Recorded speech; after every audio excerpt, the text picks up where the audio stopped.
ذرا میرے عزیزوں سوچا کرو، ذرا غور کیا کرو، اللہ نے ہمیں کس مقصد کے لیے بھیجا، پھر بھیجنے کے بعد اللہ نے کتنا شانوں والا نبی ہمیں عطا فرمایا۔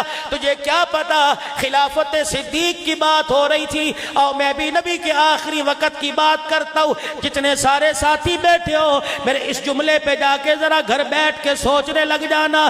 میرے نبی کو جب طبیعت میں بہتری آئی، دو صحابہ کا سہارا لے کر مسجد نبوی میں آئے۔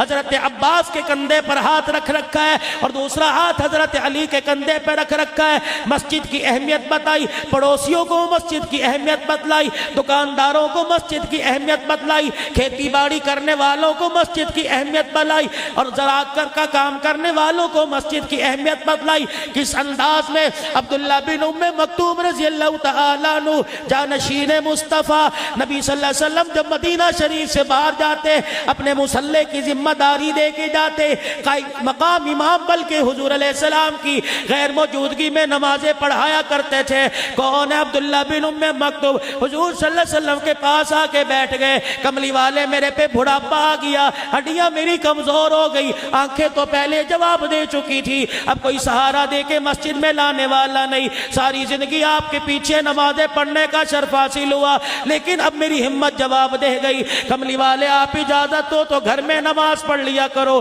رحمت والے نبی نے بوڑھے کے بڑھاپے کو دیکھ کر، آپ کی کمزوری کو، بینائی کو دیکھ کر، معذوری کو دیکھ کر، رحمت والے نبی نے گھر نماز پڑھنے کی اجازت دے دی۔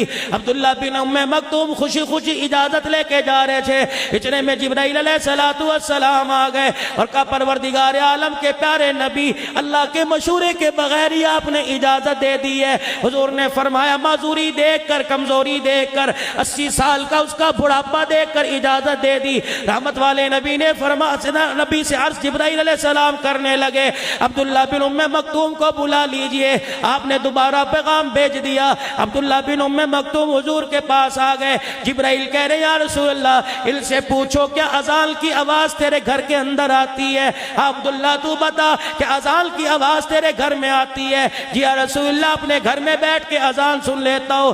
اللہ اکبر۔ جبرائیل کے کان میں کہنے لگے پھر ان سے کہہ دو جب اذان کی آواز تیرے گھر کے اندر آتی ہے تو تجھے گھر میں نماز پڑھنے کی اجازت نہیں ہے۔ اندازہ لگا، آدمی کہتے ہیں شوگر ہے، پیشاب کے قطرے نکل جاتے ہیں، جی شادی میں 2 گھنٹے بیٹھے رہتے ہو، کتے بلے کے تماشے دیکھتے رہتے ہو، ٹی وی کے آگے 10 گھنٹے بیٹھے رہتے ہو، وہاں پیشاب کا خیال نہیں خدا کے گھر میں؟ کپڑے ناپاک ہے جی نماز نہیں پڑھ سکتا۔ دل پاک ہونا چاہیے، دل پاک ہو، تیرا اندر پاک ہو، ہاں باقی پڑھنے کے بعد معاملہ اپنے رب پہ چھوڑ دے۔ کیا پتا تیری اس پریشانی پر، اس بیماری پر اللہ تجھے دگنا اجر عطا فرماتا ہو۔ اسی لیے درخواست کروں گا بزرگوں سے جو فجر کی نماز میں بڑھاپے کا عذر کر کے گھر بیٹھ جاتے ہیں، یقین جانو جب رات کی تاریکی میں لاٹھی لے کے چلتے ہو اور لوڈ شیڈنگ میں چلتے ہو، ویسے گلیوں میں کچھ نظر نہیں آتا، اندازے کے مطابق چلتے ہو، ٹھوکر لگی، گرنے لگے، پھر سنبھل گئے اور دیوار کا سہارا لے لے کے مسجد میں آئے، آسمان کی طرف دیکھ کے کہنے لگے اے اللہ الہ العالمین جب تک ایک سانس بھی باقی رہے گا، ایک سانس بھی باقی رہے تیرے گھر میں آنا نہیں چھوڑوں گا۔ پروردگار عالم یہ انداز سن کے کتنا مسکراتا ہے، فرشتوں میں اعلان کرتا ہے فرشتوں کاش یہ میری آواز سن سکتا، میں خدا اس کو بتا دیتا جب تجھے ٹھوکر لگتی ہے، تجھے تکلیف ہوتی ہے، تیری ٹھوکر کی تکلیف پر جب تو صبر کرتا ہے، پتہ نہیں میں تیرے صدقے سے کتنے لوگوں کو ہدایت عطا فرما دیتا ہوں۔